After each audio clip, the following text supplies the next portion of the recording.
none of this would pay you, but you will get some not only practice of how to edit, but also you will get a portfolio to show to others. So I shared all my, I wrote 2 or 3 short stories at the time, and I shared it with everyone, like everyone I wanted to work with. Like, look at this short story, it's my work sample, look at it. And whatever kind of content they asked for, I would either do a sample editing for them or share whatever I had. And that was very helpful. Wow. That is a good start.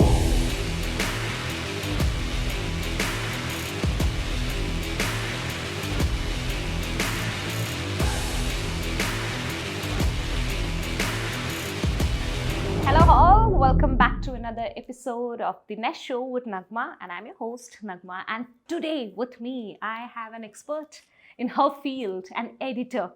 So we've been talking to a lot of authors. We know how authors' minds work. We know what their journeys look like, how they pitch their books, how they went through their different processes, how they get excited once they get the book in hand. And we've been talking to a lot of authors, getting all of these information out.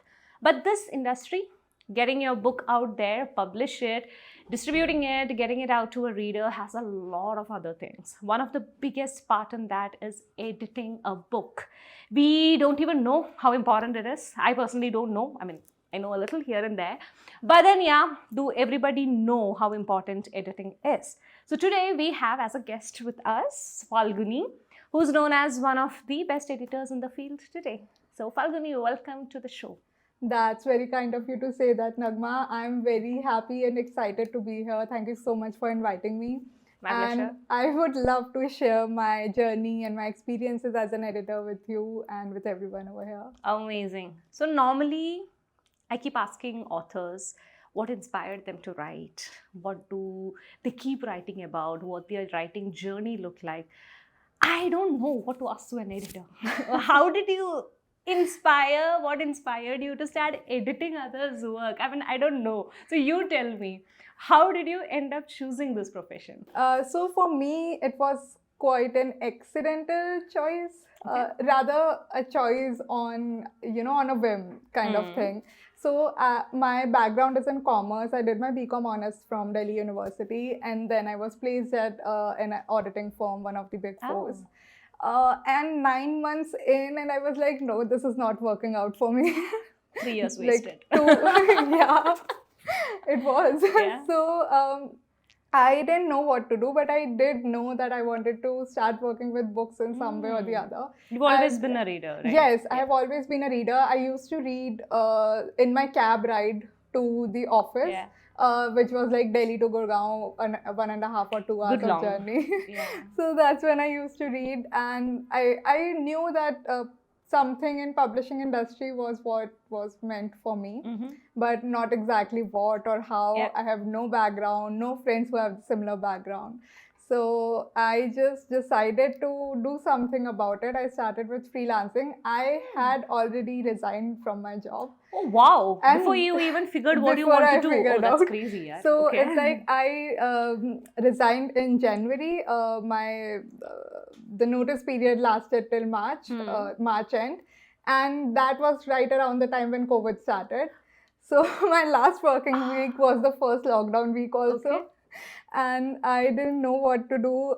So no companies were hiring anymore. There were no need for freelancers. Nothing was happening. Tough times. And I couldn't understand what to do. So I just kept, cold emailing, cold calling, cold messages, everyone that I could find on LinkedIn, Instagram, everywhere. And like, thankfully, within the first week of my resignation, I got a full-length novel project to work on. Oh, that's amazing. Okay. Yeah, it was very surprising and also very motivating that, if I do the right work, if people like my work, they'll, when they're talking to me, they connect with me, they connect, our visions connect, then, we can do really well with in the editing journey. Oh my, that took a lot of guts to actually leave the job before you even had a clarity on what to do next. What did your parents say when you did that? Okay, they were super nervous about it. They had too many questions and I didn't have answers to anything. So my sister is someone who is more supportive and the logical one. So she's like, okay, you give me these answers and then we'll be like, okay, like you have some clarity in mind, and I was like, nothing. I don't have anything. Don't ask me anything. But I was like, give me a year, let me try it. Otherwise, I'll go back to the job corporate or jobs. Start MB or whatever, whatever options you have. No, that's brilliant. But then I'm curious. Like, for example, you did not have an editing background at that point. We have a lot of English major students, especially because they knew this is the field that they want to be in. Writing, editing, publishing, these are areas, because today kids have a lot more clarity. Like my school time, we knew max to max, engineering, medicine, and yes, I was an art student, same BCom, that was looked down upon. But today, thanks to the education system, there's a lot more opportunities. So obviously, you have students who know what part they want to explore.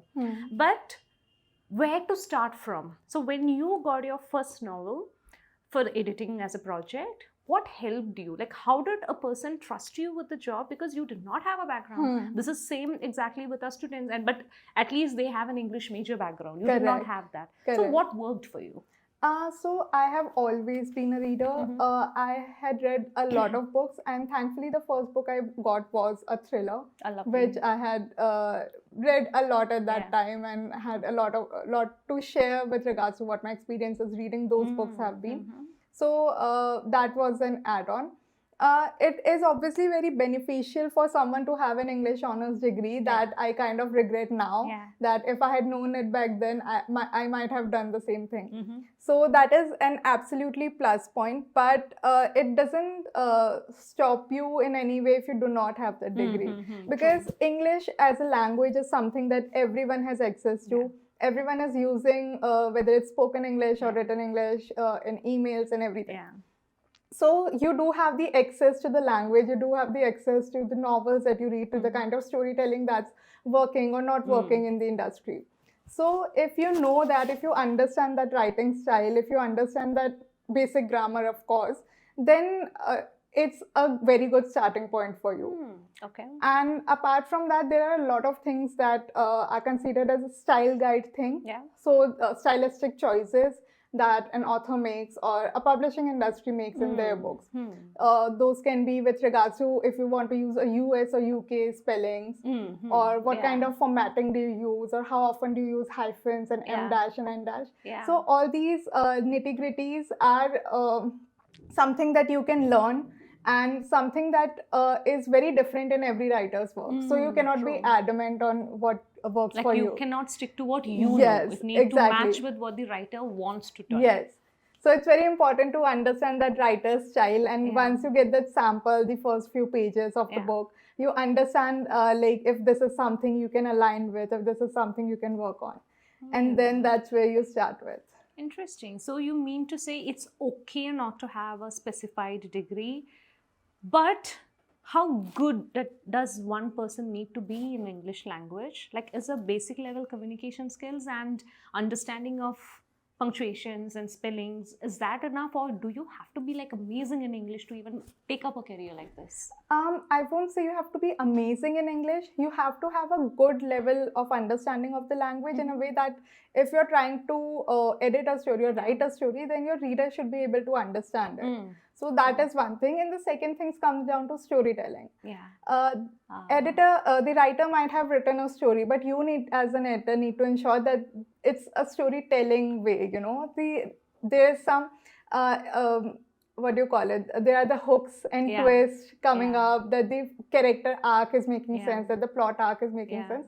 That only comes from reading a lot of stories. Reading you need to be a reader first. Absolutely. Interesting. So, if somebody who wants to start exploring this path, let it be even a part-time, let it be even a freelance, you're already having a different job.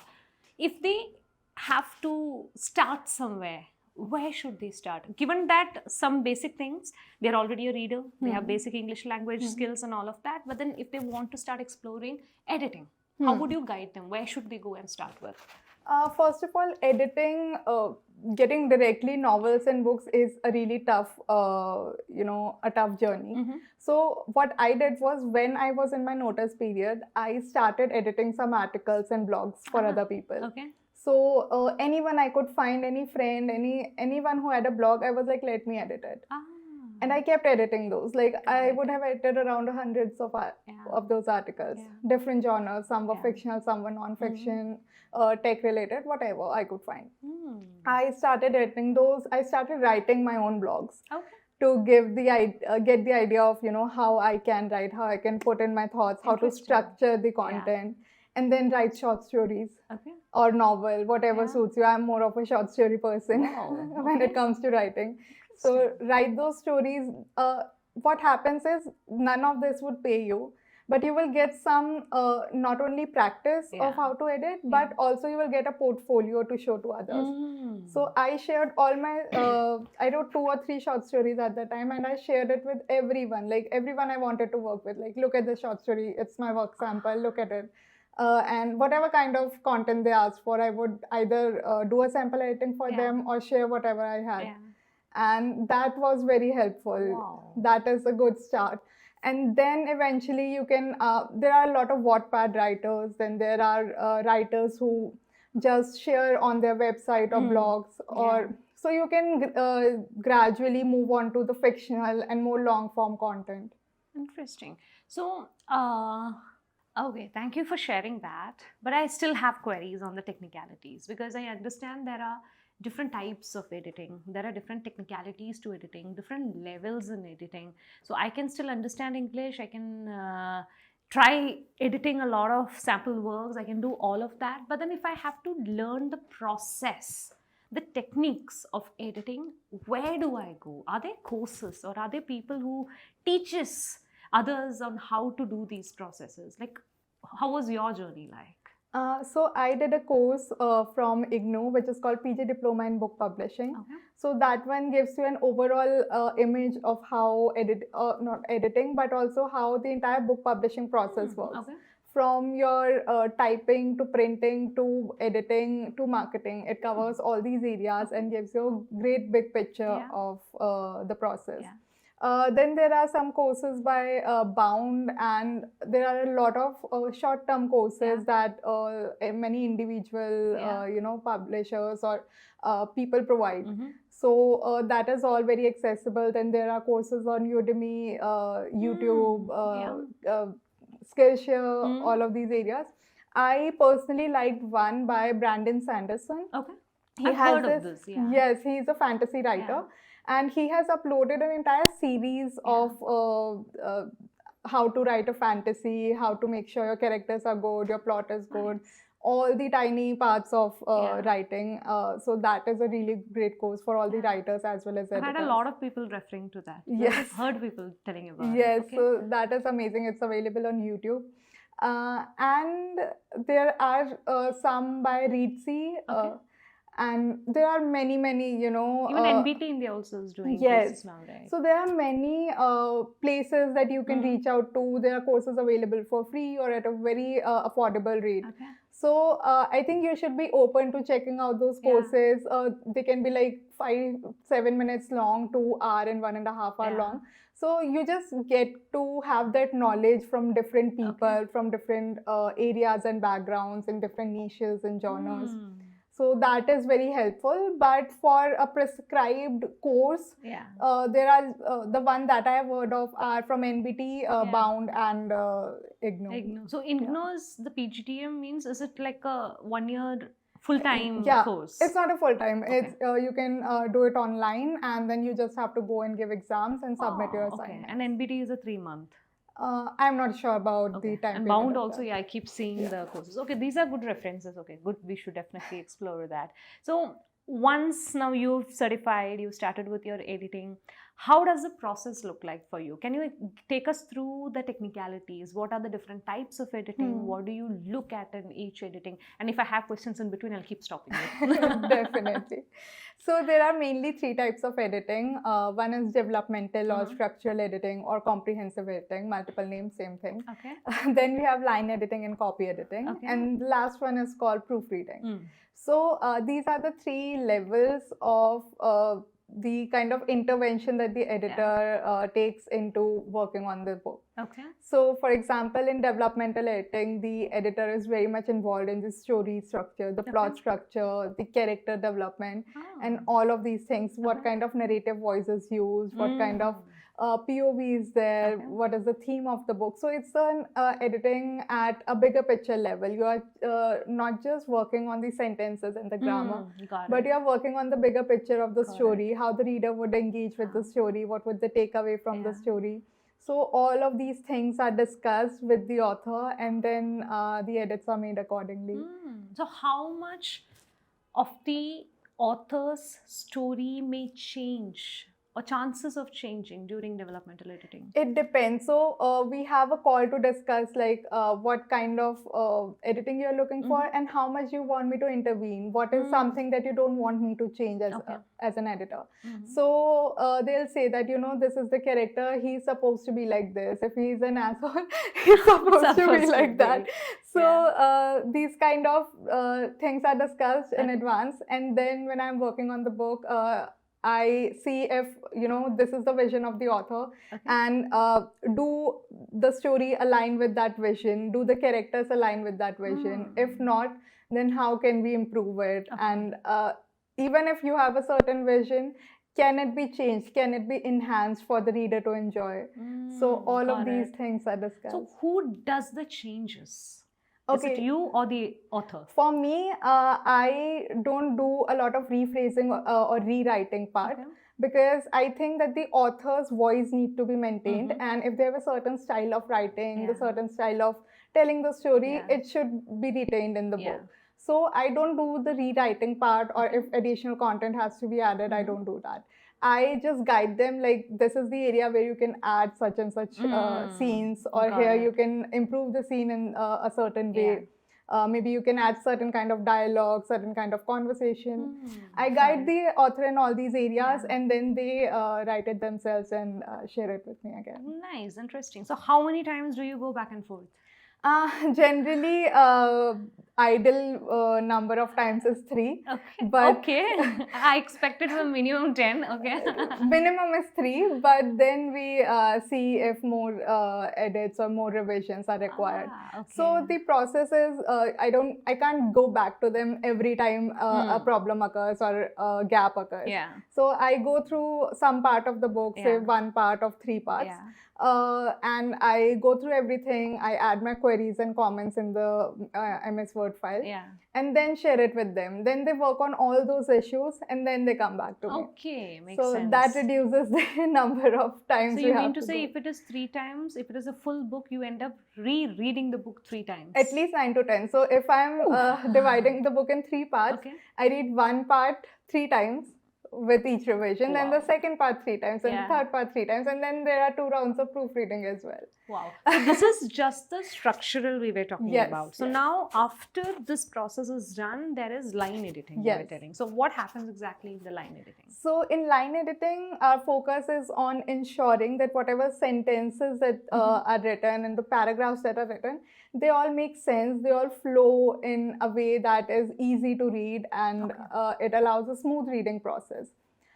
So if there are very abrupt transitions happening, or the tone is changing at a few places, or the word choice is not proper, all of these things are taken care of in copy editing.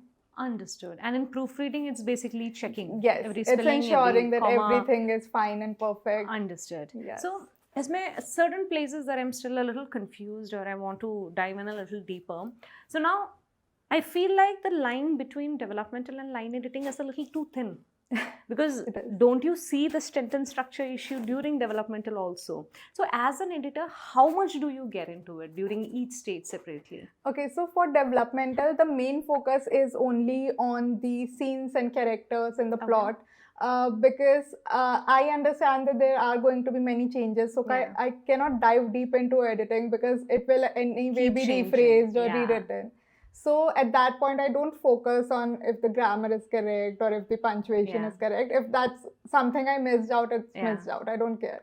But then when I go into line editing, the focus is on the content more than the entire story. Okay, makes sense now. Yeah, so at that stage, I focus that the sentence structure or the language is easy to understand, that the word choice is perfect, so the reader can enjoy the reading journey. Interesting. So, does it have to be the same editor looking through all three? Or is it advised to have different people so that you have different sets of eyes always? People generally hire an editor and then they hire beta readers. Okay. So the job of beta readers is to ensure that there are no major punctuation or spelling issues coming up in the final draft. And that the entire story is perfect, there's no plot hole left. So they kind of do a final check of the content, and the editor does the revision and all. That's a lot of work. That's a lot of time. So how much time, say for example, a normal Indian novel, say a fiction novel, say what, 50,000-60,000 words on an average? Yeah. How much time do you take to finish one entire book with the author? For developmental editing, a 50,000-60,000 word can take around 2 months at least. Wow. Depending on the number of queries that we have or the number of changes that are needed. So if it is a decently written or well-crafted story, then 2 months are generally more than enough. But if a lot of rework is needed in ensuring that the quality is good, that the plot and the character, they are all crafted well, then it may take up to more than 3 months. Wow. So as an editor, how much time do you give to an author? So what I mean to ask is, do you schedule calls and in 1 hour you give it away and do it? Or do you work by yourself, check the comments, add in the comments and then give it back so that you don't have to get in the call? So in one book, technically, when you say 2 months, I'm sure you're not working 24 hours. Yeah. But if I look at it from an hourly perspective, or if you're trying to build a routine, if I'm trying to edit and I'm trying to build a routine, what should I be looking at? So generally for me, I work 3 to 4 hours on one book, not more than that, because it gets very exhausting and you can't add more value. This is daily, 3 to 4 hours? Daily. Okay. And a weekend off if I get a chance to. So yeah, 3 to 4 hours daily, and then I do put in all the comments in the file itself. But when I'm sending the file back to the author, I ask them that if you want a call, if you need to discuss these comments, or are you good to go with that? So if needed, we have a call, and if not, then they work with themselves, and then they come back with me to me for the revision. Wow, what is the shortest time you had on a book, and what is the longest that a book kept on editing and never got over? So the longest book that I have edited but took me the shortest time is actually a book that was 1 lakh words long. Okay. It was about the Indus script, the kind of writing that people during Indus Valley civilization used. Wow. It was a book about that with a lot of images and a lot of content. And the file was hanging a lot, but I had to proofread it in a week. There was a deadline. So yeah, that had to be the longest book with the shortest time ever. Okay, wow. And which book never finished? Oh, never finished. So currently I'm working on a trilogy. It's a fantasy trilogy, and well, we started last year. It has been around 5-6 months. I did beta reading first. I gave the author feedback. Now the author is working on the revision and making all the changes. And we often have calls every week. Like, okay, what should I do now? What should I do now? The author is always asking. And well, so you can say the process is still on, but we are 6 months is long. But we haven't yet started the editing part. So the author is doing the editing on his end first before he sends it to me. And well, this project is going to continue for at least another year. Oh my god, that's a lot. Oh, that's actually... So now I know why publishing houses take a manuscript and then they actually take a lot of time to release that book, because editing becomes a huge part. But then one thing I'm very curious about, do people in general know the importance of editing? Like, what happens if I write something and I don't edit it? You can absolutely do it, and a lot of people do it. They don't have the resources, or they don't have access to people who can edit it for them, or they don't realize, they're like, okay, what's the need? So that happens, but then when they start promoting the book and when readers actually start reading it, they start getting comments and feedback. And this happened with one of my clients. She had published the book and she was really connected with the story. It was sort of related to personal experiences. So she published it and then she started getting really negative feedback and ratings on Amazon. And she came to me and was like, I published it, I'm not getting good feedback, I don't know what to do, I just wrote this story, I'm very connected to it.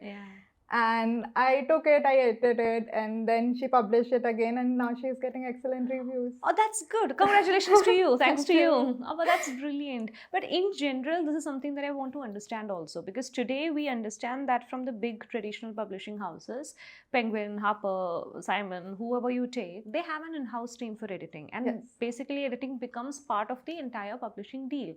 But today, more than 90% of the publishers are self-publishers, which means every single service is chargeable. And to avoid the charge, the authors also usually end up not taking the services. They just need the cover design, obviously, and then the typesetting and your Amazon listing and your e-file, EPUB conversion if required and all of it. And a lot of people actually skip editing, right? So is it a lack of awareness that is creating this, or is it actually that editing services as such is becoming too expensive that authors are not able to afford it? I think with the rise of AI, what a lot of people think is that editing is now accessible. They're like, okay, if we put it on AI, it will get edited, or we can use Grammarly or something like that, and it will get edited. We can correct all the errors. But the point is that that is proofreading. You can get rid of errors, but editing is more than that, as we have discussed. True. So when it comes to the story crafting, the storytelling aspect of it, the character arcs, the plot arcs, that is where the editing plays the most important role. True. So does AI help? Are there tools that you can use to, or which an editor can use? I'm not telling authors should go ahead and just use AI and get it done with, but are there tools that which comes useful for you also? There are tools, and I would suggest authors use it too. So, for example, Grammarly, then there's Pro Writing Aid, then there are a few others, your grammar checking apps on your Word itself. So these are something that I recommend everyone to use. That will take your book at least a decent reading level if you tend to do a lot of errors in writing. So that is something I recommend to all. Apart from that, using AI to kind of work on your book, that is a basic struggle. So I have heard people who put in their data, put in their book on ChatGPT or some AI platform like that and ask it to edit it. It will edit it, but you are at a huge risk of piracy, huge risk of your data or your story being stolen. That is a very big struggle. And then especially if you want your data to not be called plagiarized or not be called AI generated, it is much safer to keep your data away from it as much as possible. Okay, I never thought of it in that way. Yes, because AI, sometimes when AI give you back content, we are so used to AI now that we know that it is AI generated. And like you said, for proofreading or checking the grammar, punctuations, AI makes life so easy. Thanks to AI, you save time. But then AI usage leading to plagiarism and your data being stolen, that is something new for me. That does happen to people? So basically all these models are trained on the data that is provided to them. So if you share a story of, say, a vampire and whatever their plot is, and the AI is taking that data, then there are huge chances that it may recreate that data somewhere else. If I say, ask again that, give me a vampire story, maybe it gives me a major content from that. Oh my, okay, that's how it works. Okay, that's actually crazy. Okay, that's scary also now. That is interesting. But so far, Falguni, how many books have you edited? I just reached the number 120. Wow, that's a lot. That isn't like it's 3-4 years. 5 years now. Like I will complete 5 years in April. And how many books do you work on parallelly?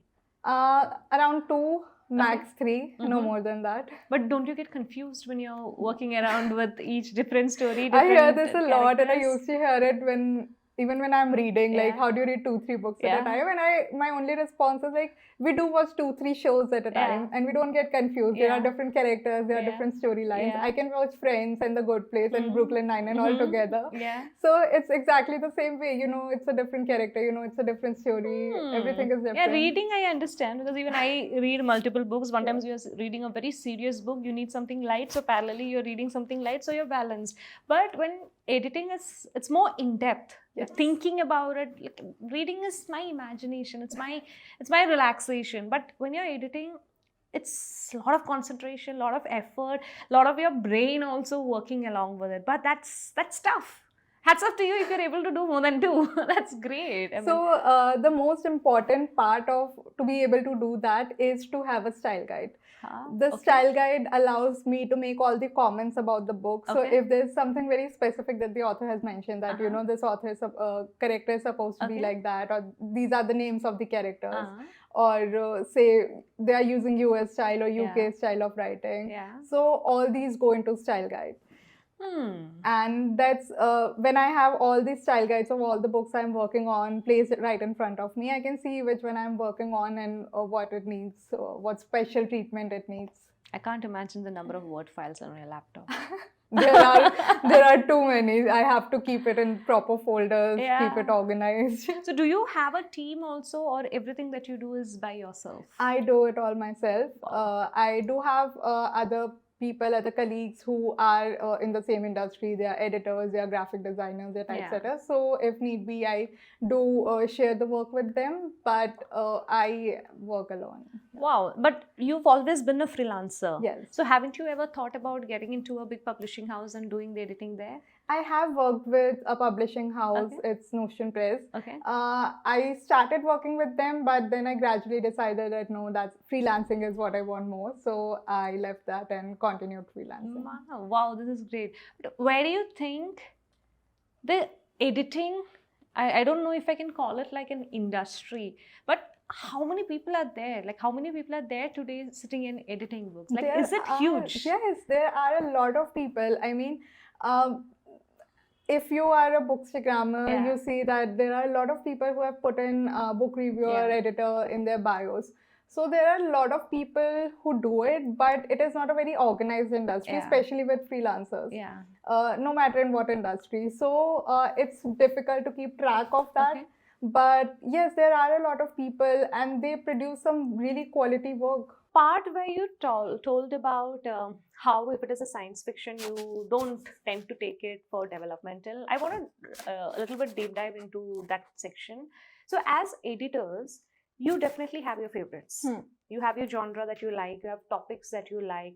You definitely have your own knowledge, limitations and advantages also. So how does an editor's research journey look like? Like, if you are editing a book, do you also have to spend time researching about the different things and everything and then put things together? So what does that look like? Yes, you have to research, like, I mean, if, for example, the author has talked about a particular city or the weather in that city or a particular kind of location, then you do Google it and you see what it looks like to ensure that, the facts that they have shared kind of align with it.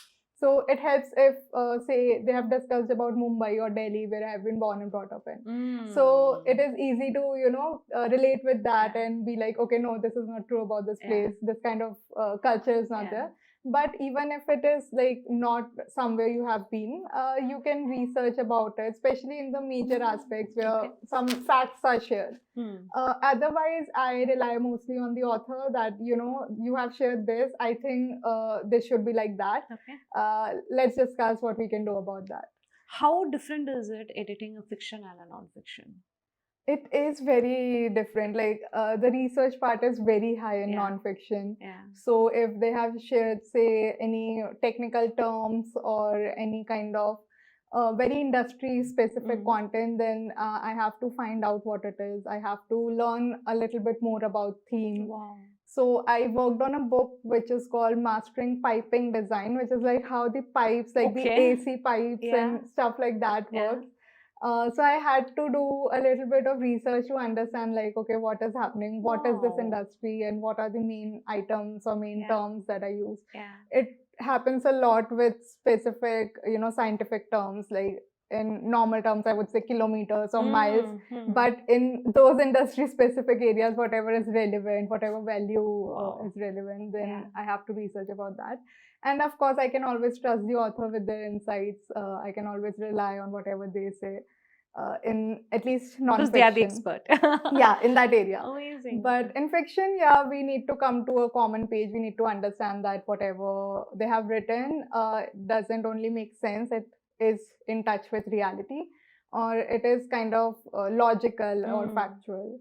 Well, this is amazing. That's a lot of information. I mean, thank you so much for sharing all the information. But one personal question to you.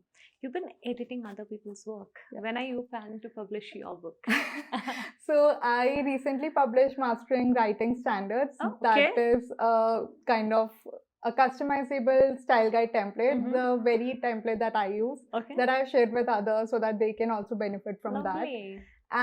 But about my own novel, that is a really long process. And it's still ideas keep popping in. Yeah. So again, as I said, I'm a short story writer. So I have like tens of drafts on my laptop. I forget it for a while and then I can never get back to it. So these all are lying incomplete, but you will be seeing something soon. I look forward to it, and I believe that book will not require editing unless and until you get so consumed in the book and so possessive about it. They're like, no, I don't want to change a single thing. No, it will definitely be edited and by my most trusted friends, editor friends. Good. No, that's amazing. But thank you so much. That's a lot of information that you've given to me personally, to the viewers, to the listeners, everybody, because these are small segments within that huge publishing industry which we tend to overlook. I personally also feel that if every author knew the importance or had information about every small aspect within the industry, every book can turn into a bestseller because we have enough readers. It's just that the book is not reaching or book is not being up to the mark, because readers are craving for more books either which ways. But that's amazing, and thank you so much for sharing all that information with us. Is there any one quick advice or one quick tip, something that you want to give as a message to every aspiring editor specifically? To all the aspiring editors, I would suggest do read a lot. Reading will not only increase your vocabulary, but also your understanding about storytelling and how to write these stories, how to write these characters, and how to create those plots. So that is one thing I would love to tell the editors. And secondly, do not rely on AI platforms. Use editing tools like Grammarly or your spelling and grammar check on MS Word, but do not rely on AI tools. It may spoil your work more than benefiting it. Thank you so much for that smart advices. But thank you so much, Falguni, for being with us today.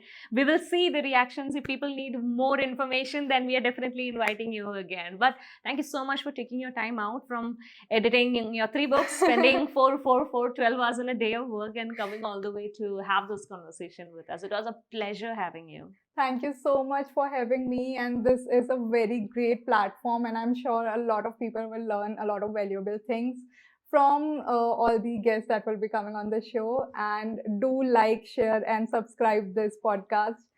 It's called The Nest Show. The Nest Show. And yes, let's stay connected, and I will love to come again. If you guys are looking for editors, you know where to go. You wanted to share your Insta ID? Yes, follow me on Book Editor Falguni, and please feel free to ping me anytime if you have any questions. Amazing. Thank you so much, Falguni. Pleasure having you, and thank you so much to all the viewers. See you back with another episode.